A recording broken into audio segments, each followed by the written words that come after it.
तुम्ही आपण ग्रामीण भागात जोडून पाहतो। 20 वर्षाच्या अगोदर जर एखादा उमरीत भारतीय जनता पार्टीची ढोंग्याची जर गाडी आली तर एखादा म्हातारा माणूस म्हणत होता की व्यापाऱ्याची गाडी आहे, बनियाची गाडी आहे। हा 20 वर्षाच्या अगोदर भारतीय जनता पार्टीच्या प्रचाराच्या गाडीला बनियाची आणि व्यापाऱ्याची पार्टी म्हणत होती। 20 वर्षाच्या अगोदर एखादा महाराष्ट्रातला माणूस जर एखादा परराज्यात गेला त्याला विचारलं तुम कहाँ के हो, जर आपण सांगितलं हम महाराष्ट्र के है तर त्याच्या तोंडून हेच निघेल आप छत्रपती शिवाजी महाराज के मावळे हो।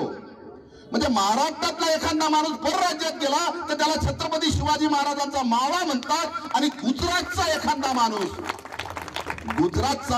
माणूस जर महाराष्ट्रात ह्या उमरीत आला त्याला विचारलं तुम कहाँ के हो तर गुजरात के हो तर आपल्या तोंडून हेच निघेल की गुजरात के बनिया हो।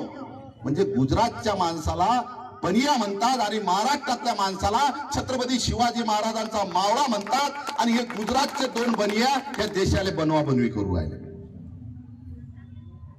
आणि हे तुमच्या इकडे जे युरूची जोडी बनिया बनी करू राहिले। धनुष्य बाणाला मत देणं म्हणजे धनुष्य बाणाची शिवसेना शिंदे गटाचं आयुष्य फक्त कोंबडी एवढं आयुष्य आहे। म्हणजे कोंबडीचं आयुष्य तुम्ही पाहिलं असेल किती असते तर कोंबडीचं आयुष्य जेव्हा माणसानं कापली तेव्हा आयुष्य खलास झालं एवढं आयुष्य या शिंदे गटाचं आहे। म्हणून या गद्दाराला मतदान करू नका। अरे हा एकनाथजी शिंदे तर भगव्याच्या आड लपलेला अक्षरशः सैतान आहे। या सैतानाला मत देऊ नका। सैतानाला मत देणं म्हणजे गद्दाराला मत देणं आहे। म्हणून माझी तुम्हाला नम्र विनंती आहे मताचं विभाजन करू नका।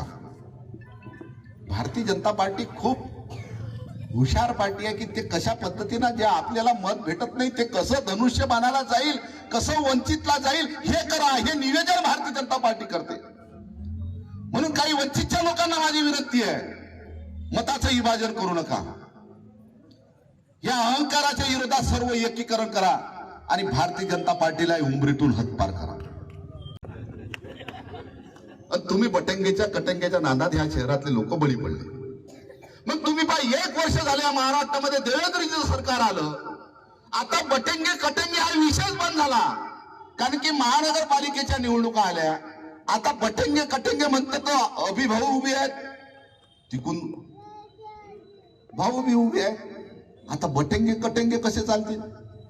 उनके अभी भी है, राउत भी है, फिर बटेंगे कटेंगे कैसे? आता चालू केलं ओबीसी, मराठा, एससी, एनटी, व्हीजीएनटी 1 वर्षापासून। तुम्ही पहा देवेंद्रजी महाराष्ट्राच्या मुख्यमंत्री झाल्यानंतर बटेंगे कटेंगे विषय बंद झाला आणि अख्ख्या समाजातले लोक आरक्षणासाठी रस्त्यावर उतरून दिले। मराठात भांडणं लावून दिले, ओबीसीत भांडणं लावून दिले, एसटीत भांडणं लावून दिले, एनटीत भांडणं लावून दिले, व्हीजीएनटीत भांडणं लावून दिले। महाराष्ट्रातला देशातला एकमेव असा मुख्यमंत्री आहे की महाराष्ट्रातली जनता, भोळीबाडी जनता आरक्षणासाठी रस्त्यावर उतरणारा हा एकमेव मुख्यमंत्री आहे। कधी विचार केला नाही।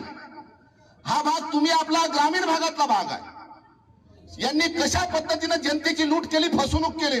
अरे किती दिवस तुम्ही आम्हाला मतदान मागता? लाडल्या बहिणीच्या नावाखाली अजून मतदान मागता।